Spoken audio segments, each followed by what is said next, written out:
श्री भक्तमाल जी के रचयिता कह रहे, भक्ति भक्त भगवंत गुरु चतुर नाम बप एक, इनके पद बंधन के नासत विघ्न अनेक।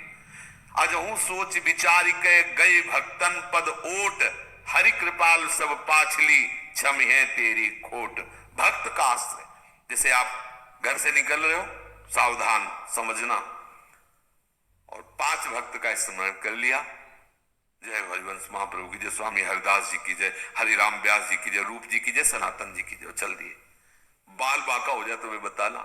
हरि स्मृति में तो बाल बाका होता नहीं, पर हम कह रहे हैं हो सकता है, हम कह रहे हैं लीला बिहारी, लेकिन चाहे जितने लीला बिहारी हो, भक्त स्मृति में उन्हें हर विधान कट जाएगा। भक्त अजहू सोच विचार के गई भक्तन पद ओट, भक्तन पद ओट। हरि पियो तो भगवान को अर्पित करके भोजन, अब भोजन अवक्षित तो भगवान को लगाया नहीं जाता, फंस गए। अब देखो माया से आप छूटना शुरू हो गए। कोई ऐसा पेय पदार्थ जो भगवान को नहीं पवा सकते, बचना शुरू हो गया। कुछ भी भगवान को अर्पित किए बिना मत खाओ, मत पियो, मत पहनो। अभी इसका ये बाहरी क्रिया है, इसका परिणाम अंदर तक पहुंचना शुरू हो जाएगा।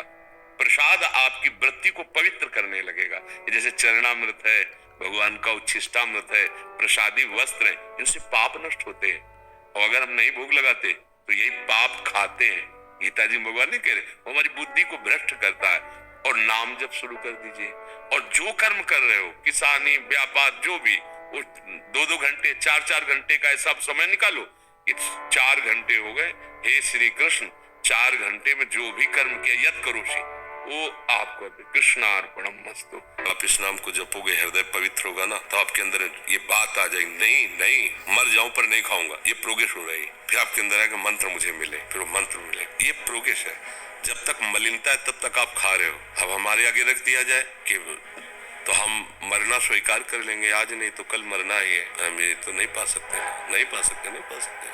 अब अगर हमारा जब तक जल से जो व्यवस्था उसे चलेगा चलेगा, नहीं मर जाएगा, बस श्री जी के लिए नहीं। अब ये निष्ठाएं ऐसे थोड़ी आ जाती है कि ऐसे आ जाती है, तो जपो, ये आपको चढ़ाता चला जाएगा, ऐसा है। इसीलिए जैसे कहते हैं इसी से सब हो जाएगा, तो इसी से सब हो जाने का मतलब वो आपको प्रोग्रेस कराएगा, उन्नति कराएगा। आप ऐसी भूमिकाओं पे पहुंचोगे कि ये बातें आपके अंदर आने लगेंगी। जो आप कह रहे हैं मैं अभी कमजोर हूँ, नहीं निर्वाह कर पा रहा हूँ, वही आप ठसक से कहेंगे कि यदि आप भी कहें खा लो तो हम नहीं खाएंगे। इसे निष्ठा कहते हैं कि गुरु ने आज्ञा करी है कि ऐसा ऐसा नहीं करना, अब वही हमारी परीक्षा के लिए कहते चलो ये खा लो, तो एक बार हम ना करेंगे कि महाराज जी आपने कहा था, नहीं तो मम्मी बैठे जा रहे थे, नाविक ने कहा सावधान, जिसको तैरना आता हो सावधान हो जाओ, नाव डूबने वाली। अंत ने अपना बड़ा कमंडल था, दरिया से जल लेकर नाव में डालने लगे। वो नाविक कह रहा डूब जाएगा या कमंडल से। थोड़ी देर में नाविक ने कहा भगवान की कृपा से जो नाव थी जहाँ फंस रही थी वो निकल गई है, अब बढ़िया रहा। तो भगवान ने नाव में डाला तो बाहर डालने लगे। नाविक की दोनों चीजें देखता, बाहर जब गया सब चले गए तो नाविक ने महाराज को प्रणाम करके कहा जब हमने कहा नाव डूबने वाली है तो आप दरिया से नाव में डालने लगे, हमने कहा बचने वाली है तो आप नाव से दरिया में डालने लगे, क्या लीला थी आपकी? बोले भैया हमने सोचा भगवान की इच्छा है नाव डूब जाए तो 5 कमंडल हमारी तरफ से और उनकी इच्छा में, जब आपने कहा बच जाएगा, उन्होंने कहा फिर बचाना भगवान चाहते तो जो कमंडल डाला है बाहर डाल देते। हमारी इच्छा भगवान की इच्छा में है, ना हमें जीने की इच्छा है, ना मरने का भय, ना हमें कोई लाभ का हर्ष है, ना हानि का कोई शोक है, ये मार्ग है भगवान का। दूसरी बात, गंदे बच्चों का संग मत करना, जो गंदी बातें सिखावे, जो गंदी क्रियाएं करे, ऐसे बच्चे अगर तुम्हें दिखाई दे तुमसे मित्रता करे तो दूर हटना। तो समझ गए ना। तीसरी बात, पढ़ाई को भी भजन समझना। 1 2 3 4 5 6 जो क्लास की पढ़ाई है ना, उसको भी भजन समझना। वो भी श्री जी का ही, श्री जी के ही मार्ग में बढ़ाने के लिए है। ऐसा भाव न रखना कि मुझे राधा नाम जपना, पढ़ लिख के क्या करना है, पढ़ाई भी करना और राधा नाम भी जपना, अच्छे आचरण करना, तो फिर देख लेना तुम्हें क्या प्राप्त होता है।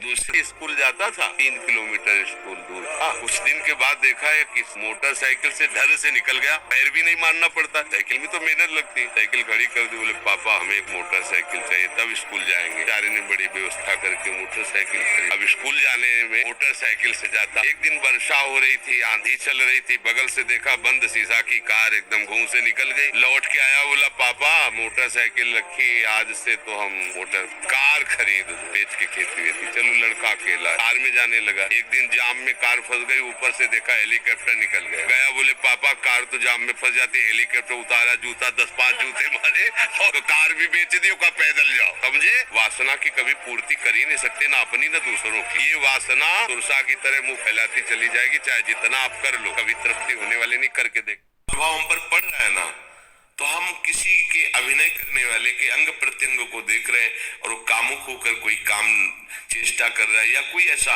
वो सारा का सारा मन कवर कर रहा है आप, उसका प्रभाव हम पर पड़ रहा है ना। 4,32,000 वर्ष की आयु है कलयुग की, अभी 32,000 वाले में नहीं पहुंचे, 5,000 के ऊपर बसा है थोड़ा।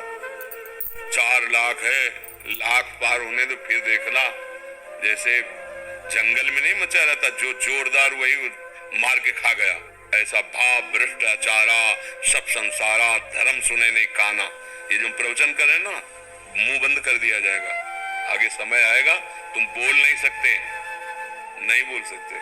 धर्म सुने नहीं काना, कोई धर्मात्मा धर्म से धर्म की बात बोल दे, नहीं मारा जाएगा।